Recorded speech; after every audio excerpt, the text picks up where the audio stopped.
F'Lulju, Awwissu, Settembru ta' din is-sena, pajjiżna kellu rata ta' ħolqien ta' impjiegi ta' 3.8%.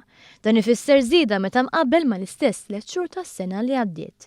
B'hekk għal darb'oħra pajjiżna kellu l-aqwa rata ta' tkabbir fl-impjiegi fl-Unjoni Ewropea. Il-medja ta' tkabbir fl-impjiegi tal-Istati Membri tal-Unjoni Ewropea kienet ta' 1.1%. Għalhekk ir-rata ta' Malta kienet iktar minn 3 darbiet akbar. Dawn il-figuri ħarġu minn statistika uffiċjali tal-Eurostat li nnotat li l-ikbar żieda fl-impjiegi f'pajjiżna kienet fil-qasam tas-servizzi, speċjalment fir-remote gaming, oqsma professjonali u tekniċi fil-beħ tal-proprjetà, l-informatika u l-komunikazzjoni. Il-postijiet tax-xogħol f'dawn l-oqsma żdiedu b'10%.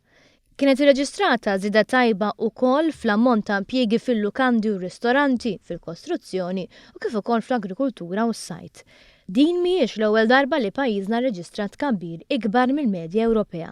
Anzi, qed isir in-norma li pajjiżna jikseb żidiet ferm akbar. Il-Gvern Malti reaġixxa b'mod pożittiv u stqar li se jissokta bil-ġlieda kontra l-qatt u biex ikompli tejjeb ir-rata impjiegi f'pajjiżna biex verament ikun gvern li jara li l-ġid jasal għand kulħadd.